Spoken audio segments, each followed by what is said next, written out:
Welcome to the Quip Corner with Ada.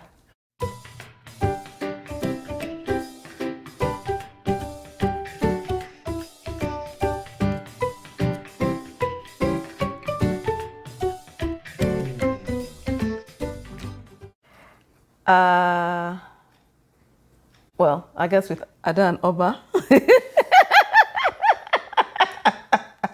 Well, I have a guest, Oba. You don't think you're a guest? You're a guest? I'm family. Yeah, but you're a guest to the Quip Corner. Okay. Yeah, but you're family. Yes, you are family. Okay. I noticed that when you were coming, you came with your copy of 101 Quips and quotes for tweens, teens, and 20s. To Win With. To win with. I always forget the last part. Anyways. So, which Quip? So, It's on this page. grab Okay. your copy of the book and you can follow along with us. We're reading Quip number 27. Okay, I'm gonna wait like 2 seconds. 1, 2. All right, you better have your copy with you. If you try to be everything to everyone, you will be no one to yourself. Now I'm gonna ask you, what were you thinking when you wrote this? What was I thinking? I guess I was thinking back to when I was this age and how there was a time when it seemed to matter who I was for people. You know, I'm not saying it doesn't matter now, but it was almost like I was trying to do things to please so many different people. And there were times when I just wasn't sure who I was. Valid. That makes a lot of sense. I mean, Quip is pretty self-explanatory. You stretch yourself thin until you don't really know, like, where you are anymore. That's not ideal. I don't know. It's too hard. Like, especially from when you're like, let's just say 12 or 13, all the way to even 21, because I'm 21 right now. But like identity is like just kind of a big thing that you don't know. Some people figure it out early just because of number one, who they are and how quick they are to kind of just accept certain things that they've just grown up with, right? Other people take some time because they may like what they're growing up with, but they want to explore other options. They may not like what they're growing up with, and they want to explore other options. So like it's just like a different like feel for everybody. And with the exploring other options comes meeting new people. And when you meet new people, you try to you try to like not fit molds that they give you, but like you try to like match them, be like them in certain ways, not always like exact copies, but like, you know, mannerisms or just how you act, talk, walk, whatever it is. And then you do that enough times, you get a little confused. Like one day I'll just be sitting here like, I don't even walk like this. Is weird. Like I don't even walk like this. Or like, why am I talking like this? It's like I never say these words, but it's like you can't like at that point you're so distant from who you were before. Not saying that who you are, because who you are is always changing, but you're so distant from who you were before when you were, I guess, younger or whatever, that like you feel like disconnected, like dissociated from yourself. You're like, who am I, right? And now you start trying to like figure that out. I'm not gonna say don't try to emulate people, but be careful who you emulate, because that could cause the identity crisis to happen more aggressively, because sometimes you'd be like it may take a couple days or it may take a couple years. You don't realize that until it happens, and you're just sitting there like, I don't like this, or this is weird. I don't understand why I'm acting like this. Whether you like look back and then you see, oh, I was trying to be this person for this group, this person for this group, this person for this group. Who's the real me? The real me. And the issue is that like all of them are real aspects of you, but they're just catering to different people. Right? So like back to the quip, like if you try to be everything, right, you'll end up feeling so lost because you won't realize who you sorry, you won't realize who you are. And it like, don't get like discouraged by that, because like it's just, I guess it's part of growing up, right? But just understand that when you do feel like that, just try to take a step back, right? Not like isolate yourself, but like take a step back. If you're hanging out with the people that you act a certain way with, like let's say that you hanging out with your energetic friends, right? Now you're being energetic. Maybe this time just sit back and be the quieter one, see how that feels. Or if you're hanging out with your introverted friends, maybe become the most extroverted in that group, or maybe the most introverted in that group, and see how that feels. Because like you can't figure that out in one day. And like, yeah, you just can't figure that out in one day. So that's kind of my advice. Like, sure, you want to be everything to everybody. You want to be like that supportive friend. You want to be that friend that always like people can come talk to. And like, you just need to understand like what you're doing. That's like, it's going to take some time, and you're not going to realize that you need to understand it until you do. And sometimes you don't, because sometimes you're just fine with how it is. But yeah, I don't know. So you make a lot of valid points, but I guess for me it's really back to feeling authentic. Yeah, because there are people who walk around with many versions of themselves, and sometimes you don't know what version is showing up. And to your point about that being disconnected, with yourself, I think it's important the minute a person realizes it, that they reel themselves back in and reset. I don't know if I agree. I can't say if I agree or disagree yet, because I'm still trying to figure that out. But like, your authentic self is a hard thing to determine, because when you go to different places, like not even just like friend groups or anything, just different places, you conduct yourself differently, right? You go to a bank, and let's just say that you're normally an energetic person, you're not going to be loud and rambunctious in a bank, right? So it's like, are you being your authentic self in a bank? No. Is that true? You go to a bank. Well, the fact that you need to be quiet in a place, it's just like saying, oh, because you're an extrovert, then you go to the hospital and you start knocking on all the doors. That's inappropriate behavior.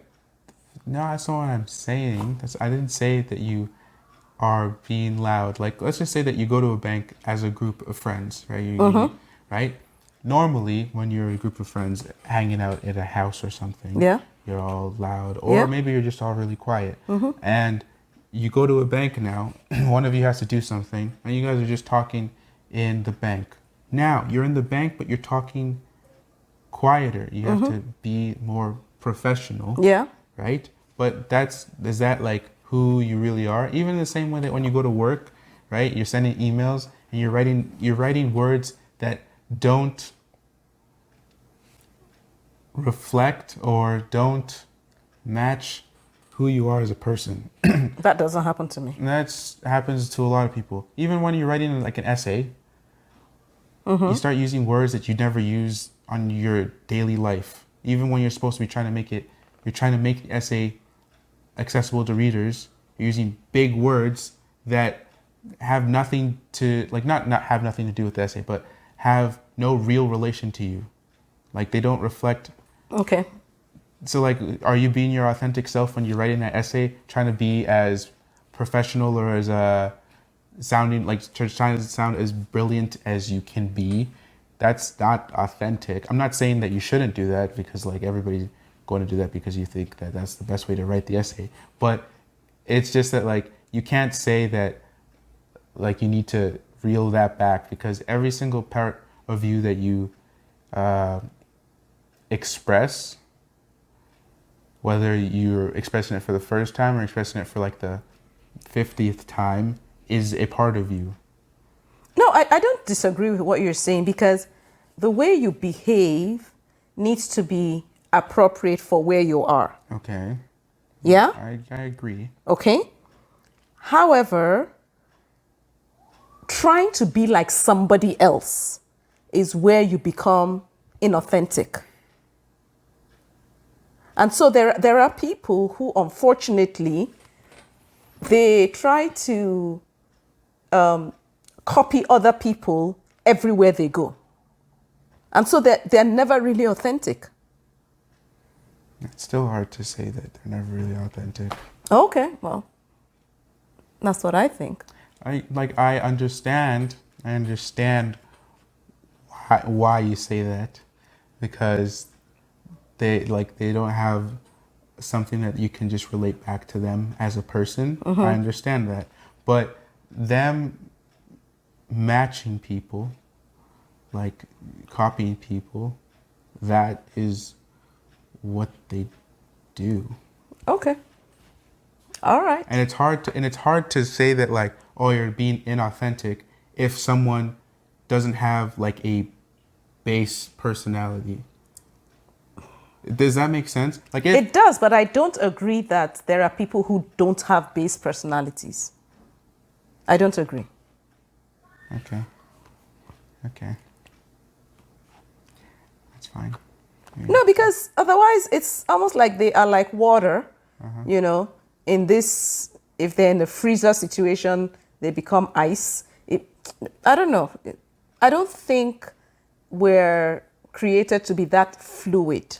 No, that's valid. But if you think about it, I would say to parents, right, try to discreetly observe your kids at school, at home, and when they're with their friends outside of school. They are three different people when you see those kids, right? Each of those people are different personalities per se, right? Because your school friends and your outside of school friends are not the same type of friends that you have. And the way you act at home with your parents is not the same way you act at school, right? So some might say that the way you act at home is your base personality, but I wouldn't say that, because some people might say that the way you act at school is how you really want to act, but then other people might say, no, that's not true. The people that you hang out with outside of school, right, that's the real you. And it's hard to pinpoint this is your base personality, because you can't say that, oh, this one is the specific one that you use, like, for the most part, and every other aspect of you that is like different is an offshoot of this one specific person.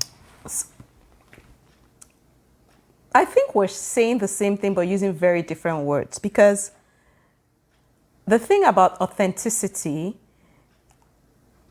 I think we need to be careful, or maybe I need to be careful in making it so I don't make it sound like it is cast in stone. Mm-hmm. I'll give myself as an example. Yeah, I am an extrovert. Mm-hmm. I'm a friendly person. Mm-hmm. However, there are places where I go to, and that friendly side of me may not come out in my words, but just come out in my smile. So like you say, that's a part of me. Now, there are places I go to and I feel caged. I don't feel free enough to be myself because I am trying to fit into maybe the mold. Yeah, I'm trying to look as quiet and whatever, like other people. At that time, I know I am not being authentic. So that's what I mean. Okay. No, I agree. Okay. It means everybody needs to recognize who they really are, but it's hard to say that to this demographic because they're still figuring that out. So, but I think it's also important to that demographic to recognize that trying to be everything to everybody, you could lose yourself in it. that's the issue. That's what I'm trying to say. That's what I'm trying to say. That like losing yourself, when you're trying to find yourself, how are you supposed to lose yourself if you don't even know where you are? Okay. Right? Like you're like, this is the age group, age range where everybody's trying to figure out who they are as a person, who, like what they believe in, their morals or political like leanings or whatever, right? And you're telling them, like, I'm not saying that the quote is inaccurate or incorrect to say that like trying to be everything to everybody will make you Nothing to yourself. Nothing to yourself, right? But like, this is the age range where they're trying to figure that out, like figure out who they are. But it's hard to say that you're gonna lose yourself if You haven't found you yourself. haven't found it in the first place. Okay. So, All right. I hear you. Okay. Well, thanks again for joining us. I guess you will take out of that conversation what you take out of it. But do your best to find yourself and to be yourself because we appreciate you for who you are. exactly. Yeah? You agree? Okay. So until we catch up again, you can order autographed copies of this book and my other books. The information will be in the box below, the description box below. And please add your comments on this conversation. Let us know what you think. Thanks again. Bye now. All right.